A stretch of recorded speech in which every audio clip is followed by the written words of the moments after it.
que tu nous as permis d'avoir pour nous retrouver dans ta raison. Nous voulons profiter de cette journée pour faire un bilan, mais aussi pour prendre les forces pour cette année nouvelle. Que ton esprit nous accompagne afin que tout se passe pour ta plus grande gloire dans la fraternité et la charité, toi qui es vivant pour les siècles des siècles. Au nom du Père, du Fils et du Saint-Esprit. Chers frères et sœurs, nous voici au bord d'une nouvelle année, l'année pastorale 2022-2023. Il est convenable pour nous de jeter un regard sur ce qui a été fait l'année précédente, afin de nous servir de nos acquis et de nos faiblesses comme des opportunités pour réussir cette nouvelle année.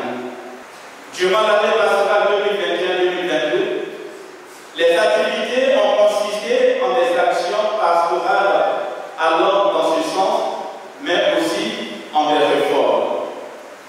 Au titre des réformes, nous avons connu la création de nouvelles commissions au sein des deux conseils, la restructuration du personnel de la paroisse, la substitution des cotisations annuelles des structures de la paroisse, l'arrêt des ventes d'objets de toutes sortes dans la cour de l'église, l'accès aux salles de la paroisse désormais contrôlées, l'arrêt de toutes les activités dans les salles ou dans la cour de la paroisse aux heures des messes, la bénédiction solennelle des naissances et autres demandes de bénédiction sans exigence d'offrande, mais sans non plus exclure l'apport des offrandes en espèces ou en nature, au titre des activités réalisées. Diverses activités ont meublé la vie de notre paroisse durant l'année écoulée. La récollection éclatée du temps de l'Avent, la participation des CEP à l'animation des chemins de croix du temps du carême, la soirée de témoignage organisée par le bureau du comité jeune, la contribution des CEP à la fête dénommée Pakinou et le conseil de la synodalité organisé par la commission liturgique et animé par les chorales de la paroisse, la fête des nouveaux baptisés ou le banquet des nouvelles noces, l'extension des festivités de la fête patronale sur plusieurs semaines, la neuvaine à Marie qui défait les nœuds et la reprise des mini-veillées d'évangélisation. Au niveau économique, nous pouvons nous réjouir car nous amorçons la nouvelle année sans aucune faute. Nous procédons à présent à la présentation des perspectives pour l'année 2022-2023. C'est à juste titre que ces perspectives, nous les déclinons en deux parties. D'une part, les projets pastoraux pour bâtir ou pour consolider la vie spirituelle de notre communauté paroissiale, et d'autre part, les projets de construction et d'équipement de notre paroisse. Premièrement, les projets pastoraux. La coopération des laïcs dans la fonction de gouvernement de l'Église. Encourager les fidèles de notre communauté à tous participer à la vie de l'Église. Encourager toutes les entités de notre paroisse à cultiver la solidarité vraie, réviser les moyens de communication afin que les fidèles de la paroisse et ceux de la chapelle soient toujours au même niveau de formation. Et enfin, tenir une messe de clôture de l'année pastorale au titre des projets de construction et d'aménagement ou d'équipement. Premièrement, restaurer l'étanchéité de notre Église. Deuxièmement,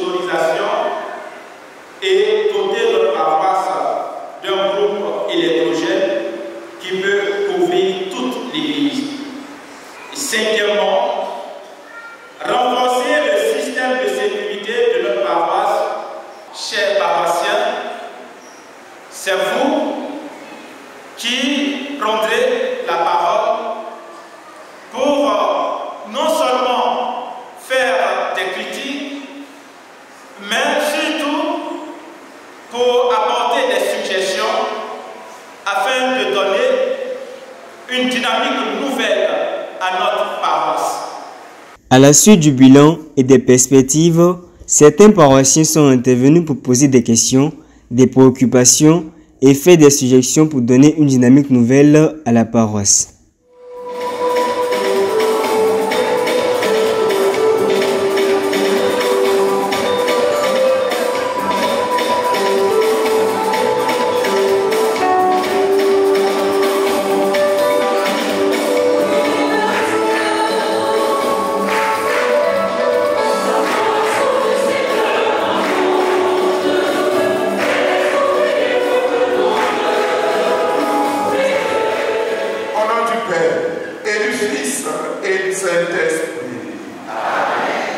Je confesse à Dieu Tout-Puissant.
En ce temps-là, Jésus marchant vers Jérusalem traversait la région située entre la Samarie et la Galilée. Comme il entrait dans un village, dit l'Hébreu vers à sa rencontre. Il s'arrêtait à distance et lui criait: Jésus, Maître, prends pitié de nous. À cette vue, Jésus leur dit: allez vous montrer au prêtre. En cours de route, il fut purifié. L'un d'eux, voyant qu'il était guéri, revint sur ses pas en glorifiant Dieu à pleine voix.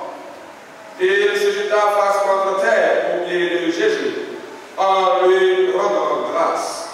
Or, c'était un Samaritain. Alors, Jésus prit la parole en disant: tous les 10 n'ont-ils pas été purifiés? Les 9 autres, où sont-ils? Il ne s'est trouvé parmi eux que cet étranger pour revenir sur ses pas et rendre gloire à Dieu. Jésus lui dit: relève-toi et va, ta foi t'a sauvé. Acclamons la parole de Dieu.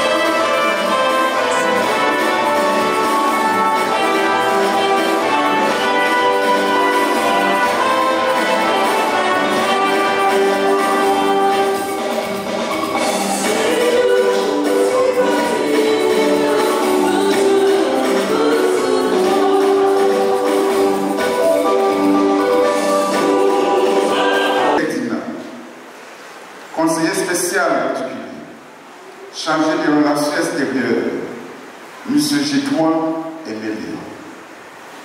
Maintenant, composition du Conseil affaires économiques. Premier vice-président, M. Bokoué Théophile. Secrétariat, Mme Boui Edwige Indri.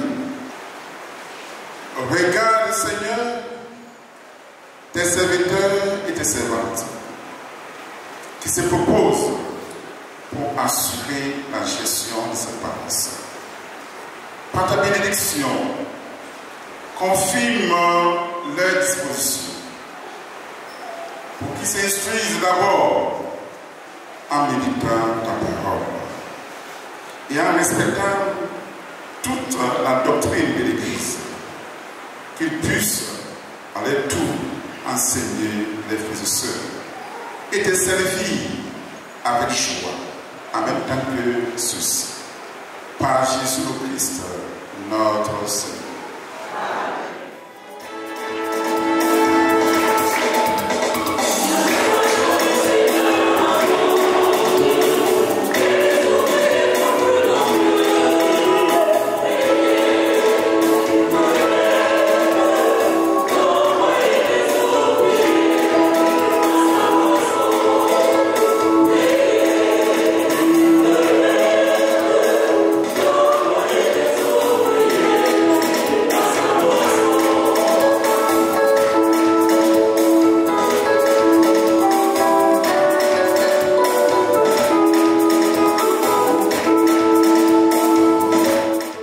Seigneur soit avec vous.